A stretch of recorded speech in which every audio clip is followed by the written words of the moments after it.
and fabrication of prototype equipment. Distinguished ladies and gentlemen, Nigeria is well blessed.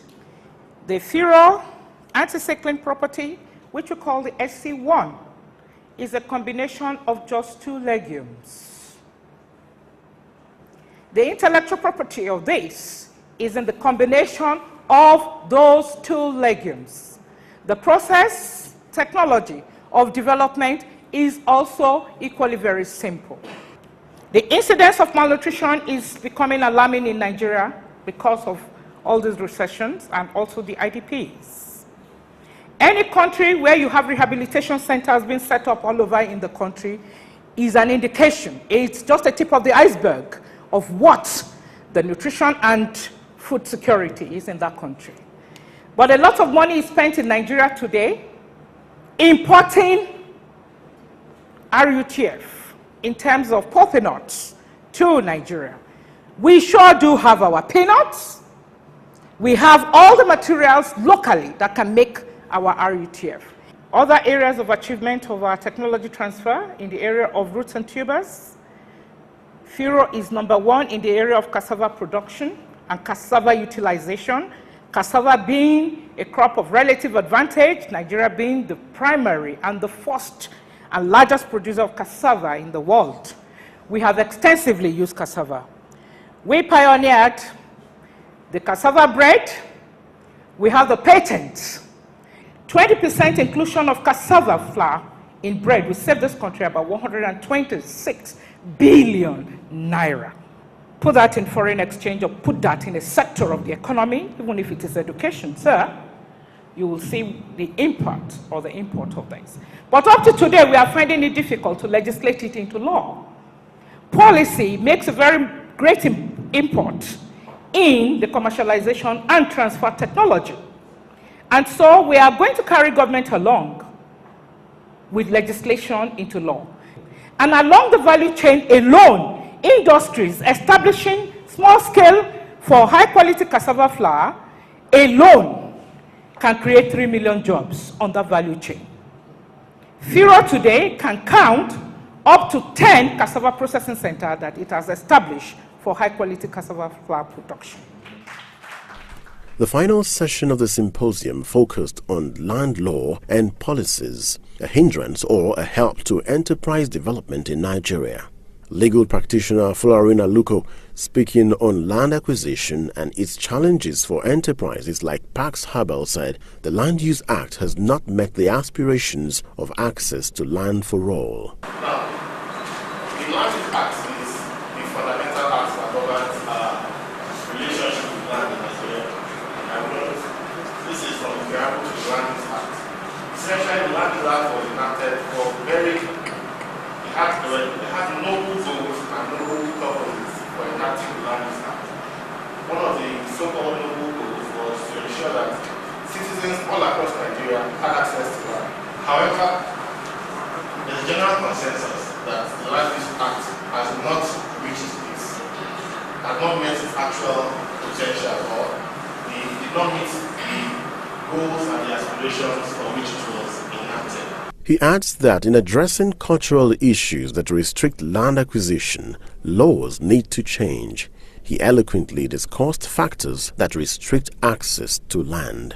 We also have a system of customary tenure in Nigeria, and this customary system exists within the rural community. Now, the Land Use Act distinguishes between the urban and the non-urban communities. We have a situation where land in urban communities are regulated in a certain way, and land in non-urban communities are also regulated in a certain way. And so this slide discusses the common features which we have gone through. Community customary land tenure is communal as mentioned. The beneficiaries enjoy user rights, and so the question of individualism does not necessarily occur naturally. So the land is held in trust by the head of the family or the Bale, or like in Benin, by the Oba of Benin, in trust for the members of that community.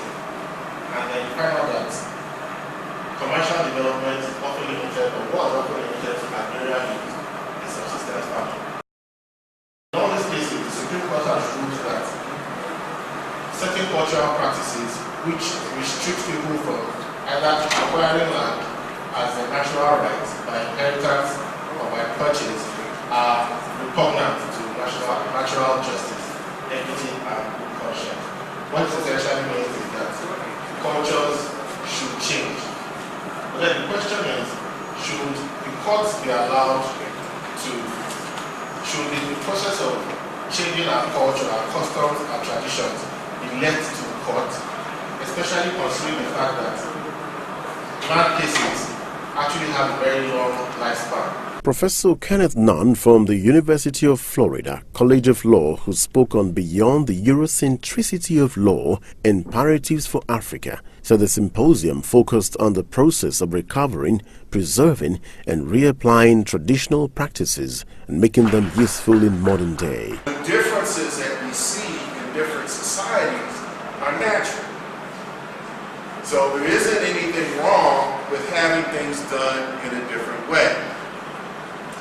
So what I'm talking about today is about a theory that tries to explain why the differences we see in our current present condition is in fact there. And it started with, it's always been around, to be honest, but this particular iteration of it started in the 1980s with some African American social scientists who were mostly psychologists and to some degree sociologists. And they started asking themselves the question, why is it that racism exists? Why is it that there's a hierarchical society around the world? And why is it that black people are the bottom? And what the way we were taught, or the way that the mainstream teaches the answer to that question, is that those social issues exist because of bad people. They're either bad people who are mistreating people, or they're bad people who aren't educating themselves and doing enough to get where they should be in life. And that's really the reason. And so what these social scientists said, no, that's wrong. The reason why these disparities exist is because the system produces that by its worldview. That's what causes these issues and these problems. Professor Nunn also said that abstraction needs to be viewed as a tool in land acquisition, and that society often has no pace for divine forces relegating God outside science and the material world. Here's our worldview. I think that Africans tend to be metaphysical. They're focused on the ethical and moral aspects of things. They believe in working together, collectivism. There's a degree of flexibility and adaptability in what Africans do. They're expressive people. They have a subjective relationship to reality. Here's the methodology that most of this comes from Alepe and Sante, talking about what do you do to apply African-centered thought. First thing, you want to study to determine what are African ideas and perspectives. Second, you want to look at yourself and say, well, what biases do I have? What subjectivities are at play here? And then what is the impact of this work on Africa and Africans? So here's the kicker, I guess, and where I can wrap up in terms of what I want to talk about today.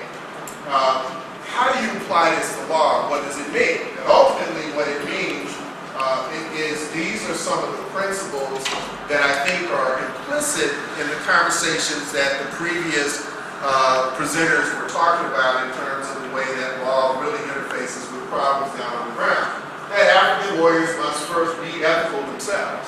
Then they have to be ethicists to make sure that the way that they're applying the law is in a way that is for greater human values. Okay? You have to strive for justice. What does that mean? Justice means reducing inequality and enhancing human dignity and human striving. So that's what it's important to say we're doing here. Dr. Adeton Ilumoka, a visiting fellow to ACIRD, spoke on land law and legal pluralism in Nigeria.